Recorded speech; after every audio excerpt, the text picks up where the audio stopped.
మరోది ఇలా చూడండి, కొండకు మనం దక్షిణ వైపున ఉన్నాం. ఇక్కడ చూస్తుండండి, అంతా కంపలతోటినటువంటి ప్రదేశాలు.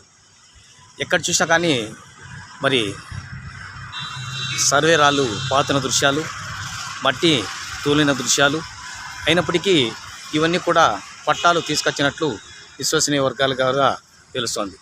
మరి ఈ యొక్క గుత్తికొండకు సంరక్షణ సమితి, పరిరక్షణ సమితి అంటూ పురావస్తు శాఖ పరిధిలో ఉన్నప్పటికీ మాత్రం ఏమి జరుగుతున్నా కానీ ఎవరూ పట్టించుకునేటువంటి నాథుడు లేదు.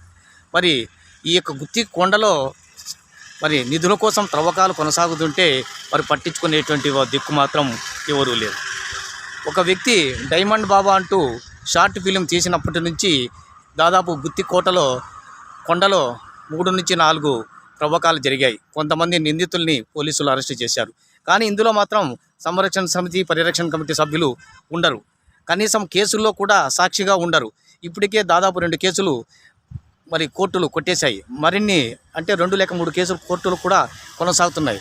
వాటిని దృష్టిని పెట్టకుండా కేవలం గుత్తికొండను అడ్డం పెట్టుకొని ప్రతి ఏడాది దాదాపు ₹1,00,000 అడ్వర్టైజ్మెంట్ చేసుకొని మరి సంరక్షణ సమితి వ్యవస్థాపక అధ్యక్షుడు అంటున్నారు. వ్యవస్థాపకుడు అంటే ఏమిటి? గుత్తికొండను కట్టించినటువంటి వ్యక్తి లేకపోతే సంరక్షిస్తున్న వ్యక్తి?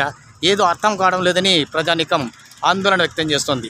ఈ నేపథ్యంలో 432, 431 సర్వే నెంబర్లో మరి తాడిపత్రి రోడ్డులో కొత్తపేటకు సంబంధించినటువంటి ప్రాంతాల్లో భూములు ప్లాట్లు రిజిస్టర్ అయినాయని చెప్పి పలువురు అనుకుంటున్నారు. మీరు ఇక్కడ చూస్తున్నారు కదా, ఇక్కడ త్రవ్వ పెట్టినటువంటి రాళ్ళు, వేసినటువంటి పైన పూసినటువంటి పునాదులు, మరి ఇష్టారాజ్యంగా అనుమతులు లేకుండా మరి బేస్మటాలు రూపొందిస్తున్న దృశ్యాలు మరి ఇక్కడ చూడండి. అయితే ఈ బేస్మటాలకు సంబంధించి జిల్లా కలెక్టరు అనుమతులు లేవని రద్దు చేసినట్టు కొత్తపేట సర్పంచ్ మస్తాను వెల్లడించారు. ఏదేమైనా గుత్తికొండకు 100 మీటర్ల దూరంలో నిర్మాణాలు చేపట్టాలన్నా ఈ విషయంలో మాత్రం సంబంధిత అధికారులు పట్టించుకోవడం లేదు.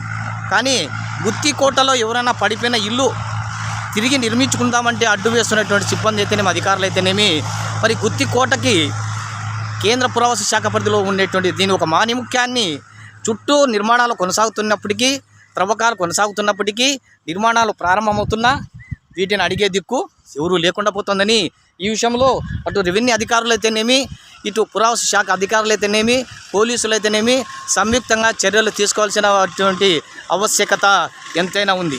ఈ విషయంలో మరి కేంద్ర పురావస్తు శాఖ అధికారులు దక్షిణం వైపున అయితేనేమి ఖచ్చితంగా ఇనుప కంచె ఏర్పాటు చేసి, సరిహద్దు ఏర్పాటు చేసి ఆక్రమణలు జరగకుండా చూడాల్సిన ఆవశ్యకత ఎంతైనా ఉందని పలువురు డిమాండ్ చేస్తున్నారు. ఏదెంతైనా కానీ ఆక్రమణ నిర్మాణాలను అడ్డుకోకపోతే మరిన్ని కొనసాగే ప్రమాదం ఉందని చెప్పి పలువురు కోరుతున్నారు.